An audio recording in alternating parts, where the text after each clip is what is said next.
The board believes it's time for a new direction. A new direction? I built that direction. I was there when we didn't even have heat in the office. I stayed when everyone else walked away. And we're grateful for that. But loyalty doesn't always translate into leadership. The company has outgrown you. So that's it? 12 years, and I walk out with a handshake and a cardboard box? You'll receive a severance package. It's generous, more than most would get. You're making a mistake, Daniel. Daniel had never imagined his life would end up like this. Not after everything he had sacrificed. Not after the long nights, the missed birthdays, the quiet dinners eaten alone in dim kitchens while his son slept in the next room. Just 3 hours earlier, he had been sitting across from Olivia Grant in her spotless executive office, the city of Chicago stretching behind her like a promise he thought he had earned. She didn't look at him the way she used to. There was no warmth, no recognition of the years they had spent working side by side, when the company was just a fragile idea hanging by a thread. Olivia Grant, we're restructuring, Daniel. The board believes it's time for a new direction. Her voice had been calm, almost rehearsed, like she had practiced saying it in front of a mirror until it no longer felt cruel. Daniel Carter, a new direction? I built that direction. I was there when we didn't even have heat in the office. I stayed when everyone else walked away. Olivia had sighed softly, tapping a manicured finger against a stack of neatly aligned documents. Olivia Grant, and we're grateful for that. But loyalty doesn't always translate into leadership. The company has outgrown you. Those words had cut deeper than anything Daniel could remember. Outgrown you, as if he were just a phase. As if everything he had poured into that place was now irrelevant. Daniel Carter. So that's it? 12 years. And I walk out with a handshake and a cardboard box. Olivia hadn't even looked up when she nodded. Olivia Grant, you'll receive a severance package. It's generous, more than most would get. But Daniel hadn't stayed long enough to hear the rest. He had stood up, his chair scraping loudly against the polished floor, and walked out without another word. Because if he had stayed even 1 second longer, he knew something inside him would break completely. The drive home felt longer than it ever had before. The rain turned the streets into rivers of blurred headlights, and every red light felt like a reminder that his life had come to a sudden, unforgiving stop.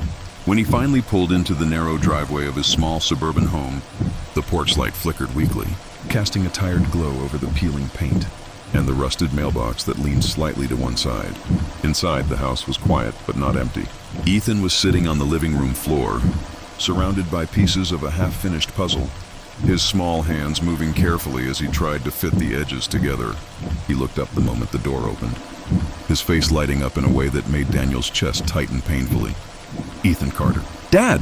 You're late. I waited for you to help me finish this one. Daniel forced a smile, setting his keys down slowly as he walked over and knelt beside him. The puzzle showed a bright, happy farm scene, something so far removed from the heaviness, pressing down on his chest that it almost felt unreal. Daniel Carter. I'm sorry, buddy. Work ran late. Ethan tilted his head slightly, studying his father's face with a quiet kind of curiosity that only children seem to have. Ethan Carter, you look tired. Daniel swallowed hard, placing a piece into the puzzle even though it didn't quite fit. Daniel Carter, just a long day. That's all. Ethan didn't press further. He just nodded and leaned closer, resting his small shoulder against Daniel's arm as if that simple touch could somehow make everything better. And for a moment, it almost did. That night, after Ethan had fallen asleep, Daniel sat alone at the kitchen table, staring at the termination letter. He had crumpled and smoothed out, more times than he could count. The words felt heavier every time he read them, as if they were slowly sinking into his bones. He wasn't just out of a job, he was out of options. Bills were stacked neatly in the corner, each one a quiet reminder that time wasn't something he had much of anymore. Mortgage, utilities, school, fees, groceries, each number added another layer of pressure until it felt like he could barely breathe. But the hardest part wasn't the fear, it was the silence.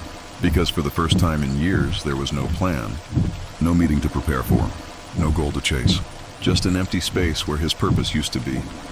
The next few weeks passed in a blur of rejection emails and unanswered calls. Daniel sent out resumes to every company he could think of, but the responses were always the same, polite, distant, final. We've decided to move forward with other candidates. Each message chipped away at something inside him, leaving behind a growing sense of doubt he couldn't shake. Had Olivia been right? Had he really been outgrown? One afternoon, after another interview that ended with a forced smile and a hollow promise to stay in touch, Daniel found himself driving aimlessly through the outskirts of the city. The neighborhood slowly changed as he moved farther away from the familiar streets. The houses becoming older, quieter, almost forgotten. That's when he saw it.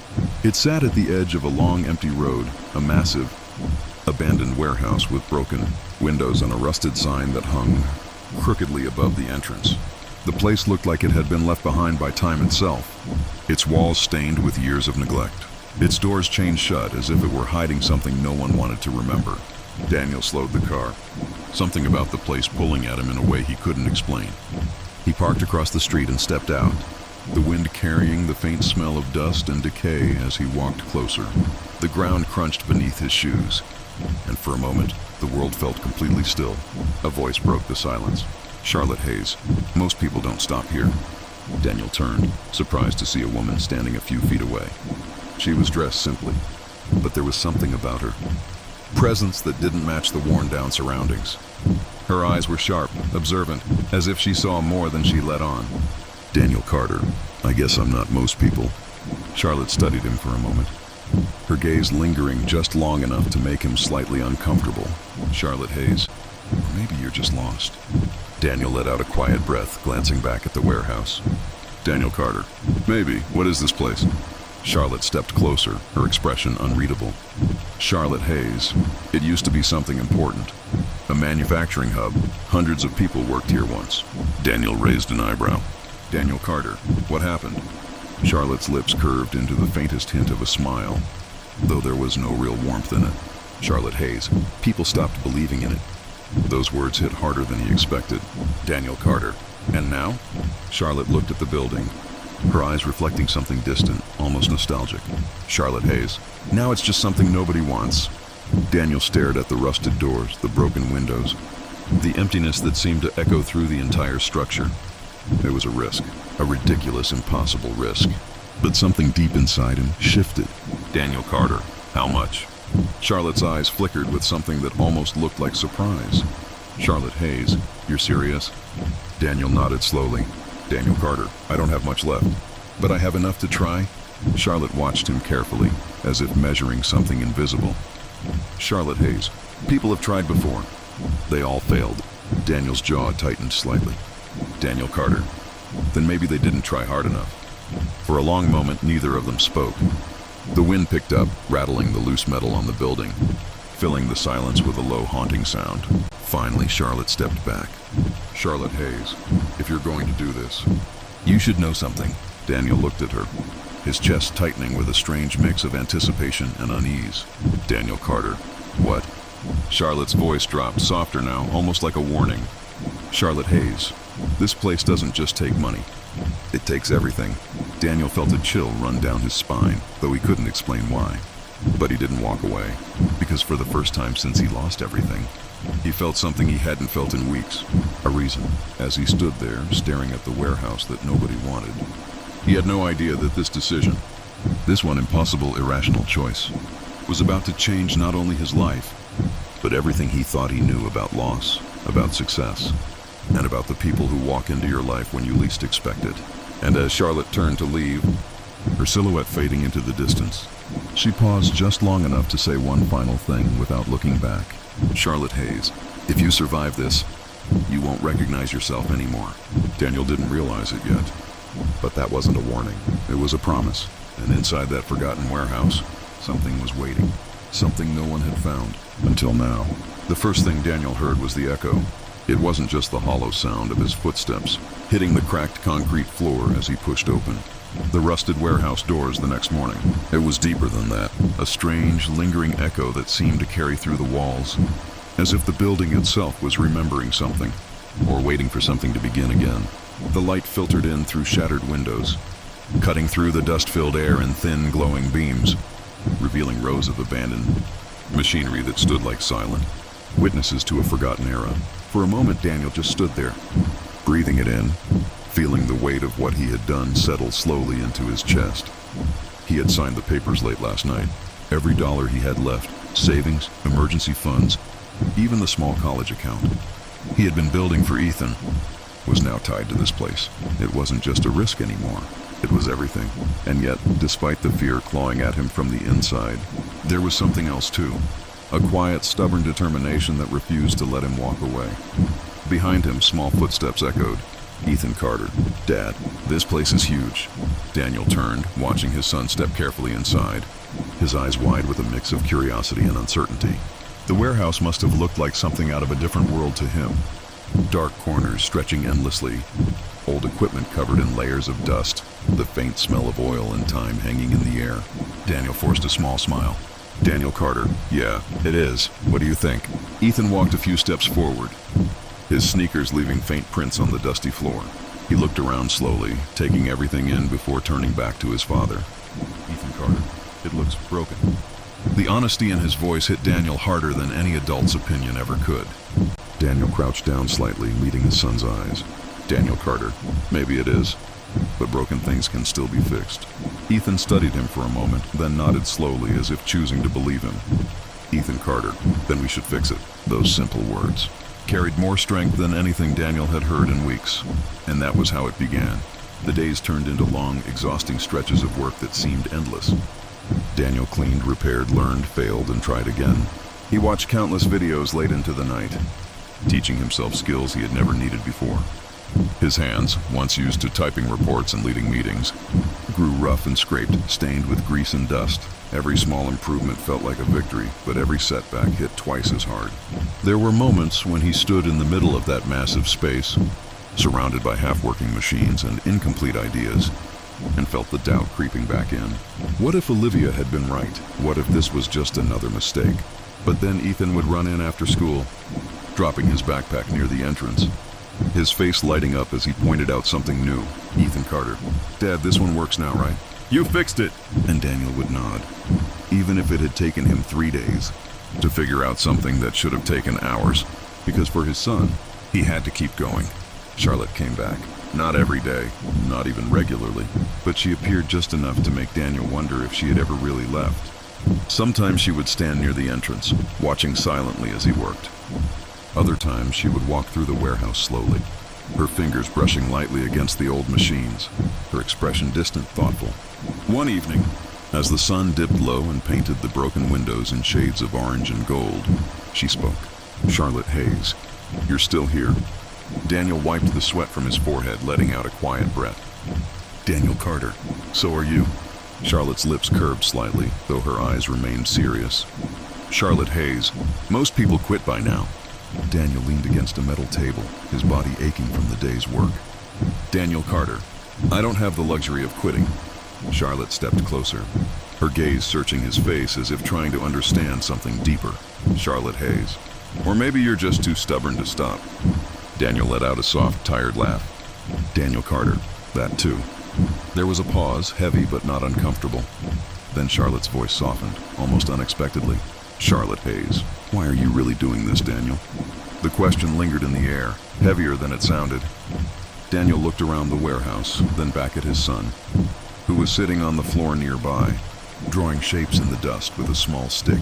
Daniel Carter, because I need to show him that losing everything doesn't mean it's over. Charlotte followed his gaze, watching Ethan quietly.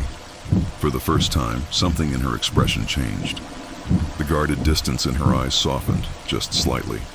Charlotte Hayes, you remind me of someone? Daniel frowned slightly. Daniel Carter, who? Charlotte looked away, her voice lowering. Charlotte Hayes, someone who believed in this place, even when no one else did. Before Daniel could ask more, she turned and began walking toward the exit. Daniel Carter, Charlotte, wait. But she didn't stop. Not that day. Weeks passed, then months. Slowly, painfully, the warehouse began to change. Daniel found ways to restore old machines, repurpose broken parts, and create something new out of what had been abandoned. What started as a desperate attempt to survive slowly turned into something more. A small production line, then a functioning operation, then the first real order.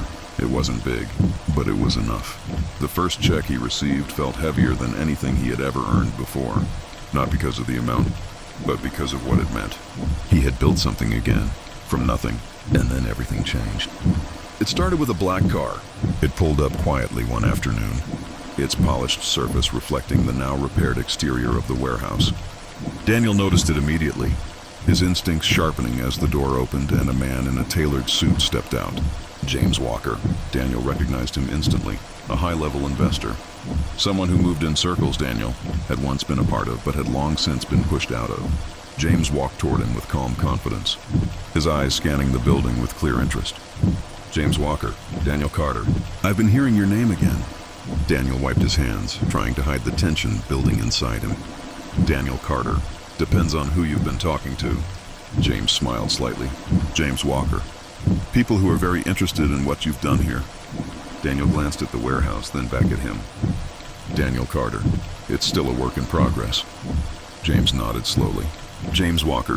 That's exactly why I'm here. There was a pause. Then James stepped closer. James Walker. I want to invest. The words hung in the air, heavy with possibility. Daniel's heart pounded, but something held him back. Daniel Carter. Why? James studied him carefully. James Walker. Because places like this don't come back to life unless there's something special behind them. And I don't invest in buildings, Daniel. I invest in people. Daniel exhaled slowly, the weight of the moment pressing down on him. But before he could respond, a voice cut through the air. Charlotte Hayes, that would be a mistake. Both men turned. Charlotte stood near the entrance, her presence calm but commanding. Her eyes locked directly on James. James raised an eyebrow, clearly recognizing her. James Walker, I didn't expect to see you here. Daniel looked between them, confusion rising. Daniel Carter, you two know each other? Charlotte stepped forward, her expression unreadable. Charlotte Hayes, better than you think. The tension in the air shifted instantly, becoming something deeper, more complicated. Daniel's voice dropped slightly. Daniel Carter, Charlotte, what's going on? She looked at him then, really looked at him, as if deciding something important. Charlotte Hayes, it's time you knew the truth. Daniel's chest tightened. Daniel Carter, what truth? Charlotte took a slow breath. Charlotte Hayes, this warehouse, this entire place. She paused, her voice steady but heavy with meaning.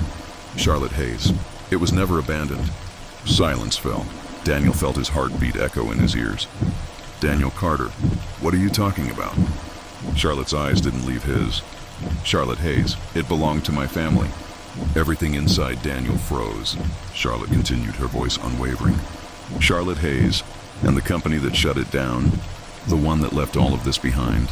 She glanced briefly at James, then back at Daniel. Charlotte Hayes was yours. The world seemed to tilt. Daniel's mind raced, trying to connect pieces that suddenly felt too large, too overwhelming. Daniel Carter, no, that's not possible. I would have known. Charlotte shook her head slowly. Charlotte Hayes, you weren't meant to know. The weight of her words crashed into him, bringing with it a realization that changed everything he thought he understood. And as the truth began to unfold, Daniel realized that this wasn't just about rebuilding a business. It was about uncovering something buried far deeper than failure. Something hidden in decisions he didn't even remember making. Something that was about to test everything he believed about himself. And standing in the middle of the warehouse he had fought so hard to bring back to life. Daniel understood one terrifying truth. He hadn't just bought a forgotten place. He had stepped into a story that had been waiting for him all along. Daniel felt the air in his lungs turn heavy, as if the warehouse itself had suddenly closed in around him. Every shadow stretching longer, every sound fading into a dull, distant hum. He stared at Charlotte, searching her face for even the smallest hint that this was some kind of misunderstanding, some cruel coincidence that had spiraled out of control. But the calm certainty in her eyes left no room for doubt. The truth had already been spoken, and it was too late to take it back. Daniel Carter, no, that doesn't make any sense. I never owned anything like this. I was just an operations director. I didn't make decisions like shutting down entire facilities. His voice cracked slightly, not from weakness, but from the sudden weight of something far bigger than he had ever imagined pressing down on him. He turned toward James, hoping, almost needing him to contradict it. Daniel Carter, tell me she's wrong. James didn't answer immediately. Instead, he adjusted his cuff slowly, his expression carefully controlled. But there was something in his eyes now, something that hadn't been there before. Not arrogance, not confidence, something closer to discomfort. James Walker, you didn't make the final call, but you were part of the chain that led to it. The words landed like a quiet explosion. Daniel shook his head, stepping back as if distance could somehow make it less real. Daniel Carter, no. I would remember something like that. I would remember destroying someone's life. Charlotte took another step closer, her voice steady, but layered with years of something deeper, pain that had settled into something colder. Charlotte Hayes, you wouldn't remember the people. You would remember numbers, efficiency reports, cost reduction plans, words that sound clean on paper, but leave behind something very different in real life. Daniel's chest tightened as fragments of old meetings flickered through. His mind, late nights, spreadsheets glowing under dim office lights, discussions about underperforming assets and strategic closures. At the time, it had all felt distant, necessary, almost abstract, until now. Daniel Carter, that was just business. We didn't know who... Charlotte's voice cut through his. Charlotte Hayes, my father knew. The silence that followed was suffocating. Charlotte Hayes, he worked here for 23 years. He built half the systems you see around you. He believed this place was more than just a job. He believed it was a future. And when the shutdown notice came, he didn't see it as a business decision. He saw it as the end of everything he had worked for. Daniel couldn't move, couldn't breathe. Charlotte Hayes, he tried to fight it. He wrote letters, made calls, asked for meetings that never happened. And then one day, he just stopped. Her voice softened, but it didn't break. Charlotte Hayes. He died 6 months later. Not from illness, not from age. Daniel closed his eyes. The image forming in his mind, whether he wanted it to or not. A man standing in this very building, watching everything he had built slip away piece by piece. Daniel Carter. I didn't know. Charlotte Hayes. Exactly. That single word carried more weight than any accusation. Daniel opened his eyes again, looking around the warehouse, the machines, the walls, the space that had once felt like an opportunity. Now it felt like something else entirely, a consequence. Daniel Carter. So what is this, Charlotte? Revenge? You waited for me to lose everything so you could bring me here and watch me fail? Charlotte's expression didn't change, but something flickered behind her eyes. Charlotte Hayes, if I wanted revenge, I wouldn't have sold it to you. That stopped him. Daniel Carter. Then why? She took a slow breath, glancing around the warehouse as if seeing it not as it was, but as it used to be. Charlotte Hayes. Because I wanted to see if someone like you could understand what you took from people like us. If you could feel it, even just for a moment. Daniel's voice dropped, quieter now. Daniel Carter. And do you think I have? Charlotte didn't answer immediately. Instead, she looked toward Ethan, who had been standing quietly near one of the machines, his small face filled with confusion, trying to piece together a conversation he was too young to fully understand, but old enough to feel.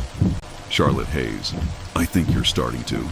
Daniel followed her gaze, and something inside him shifted again, something sharper this time, because this wasn't just about him anymore.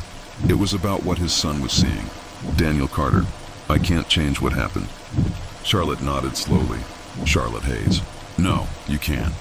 Daniel Carter, but I can change what happens now. For the first time, Charlotte hesitated. It was small, almost invisible, but it was there. Daniel stepped forward, his voice steadier than it had been since the truth came out. Daniel Carter, I didn't know your father.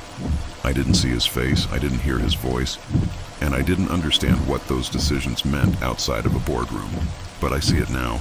Every day I walk into this place, I feel it, even before you told me why. He gestured around them. Daniel Carter, this isn't just a building. It's people.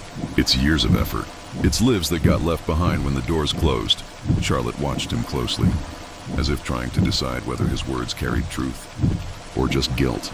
Daniel Carter, I can't fix the past, but I can rebuild what's here. Not just for me, not just for my son, but for everyone who lost something when this place shut down. The silence stretched again, but it felt different now. Less suffocating, more uncertain. James finally spoke, his voice cutting through the tension. James Walker. That's exactly why this matters. Both Daniel and Charlotte turned toward him. James Walker, you think this is just about one warehouse? It's not. What you've done here has caught attention far beyond this town. Investors are watching. Companies are watching. They see a model, something that could be scaled, replicated. Charlotte's eyes narrowed slightly. Charlotte Hayes, scaled? Replicated? You mean turned into another system that forgets the people behind it? James met her gaze evenly. James Walker, only if the wrong person is in charge. He looked at Daniel. James Walker, which is why I'm here. Daniel felt the weight of the decision settling in again. Heavier than before, because now it wasn't just about success. It was about responsibility. James Walker, I can give you the resources to turn this into something. Massive. Jobs, growth, real impact. But you need to decide what kind of leader you're going to be.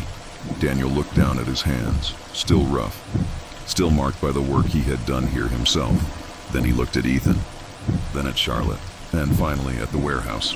Daniel Carter, if I do this, it won't be like before. James raised an eyebrow. Daniel Carter, no decisions made from a distance. No numbers without names. If this grows, it grows with people, not over them. Charlotte's expression shifted again. Something softer breaking through the guarded walls she had held up for so long. Charlotte Hayes. And if it fails? Daniel didn't hesitate this time. Daniel Carter. Then it fails honestly. The wind outside picked up, rattling the metal panels again. But the sound didn't feel haunting anymore. It felt alive. James extended his hand slowly. James Walker. Then let's build something that doesn't get abandoned. Daniel looked at it for a moment, then shook it. And in that simple gesture, something changed. Not just for him, not just for this warehouse, but for everyone whose story had been left unfinished. Months later, the building no longer echoed with emptiness. It hummed. Machines ran again, not as relics of the past, but as part of something new. Workers moved through the space, not as numbers on a payroll, but as people whose names Daniel knew, whose stories he listened to. The warehouse that nobody wanted had become something nobody could ignore. And on a quiet evening, as the sun dipped low and cast long golden light through the now repaired windows, Daniel stood near the entrance watching it all. Charlotte stood beside him, not as a stranger anymore, but not fully as something else either, something in between. Charlotte Hayes, you didn't just rebuild it. Daniel glanced at her. Daniel Carter, no, we did. She nodded slightly, her eyes scanning the space one more time. Charlotte Hayes, my father would have liked this. Daniel felt a quiet weight lift at those words. Not completely, but enough. Ethan ran up then, his face bright, his energy filling the space in a way that made everything feel lighter. Ethan Carter, Dad! They said we're getting another big order. Daniel smiled, placing a hand on his shoulder. Daniel Carter, that's good news. Ethan looked up at him, his voice filled with excitement. Ethan Carter, does that mean we're not broken anymore? Daniel crouched down, meeting his son's eyes. His voice calm but full of something deeper. Daniel Carter, no, buddy. It means we learned how to rebuild. And as the light faded and the warehouse continued to breathe with life again, one truth settled quietly into the foundation of everything Daniel had built. Success wasn't about rising above others. It was about lifting what had been left behind. Because sometimes, the things nobody wants are the very things that teach us who we're meant to become. And sometimes, losing everything is the only way to finally see what truly matters.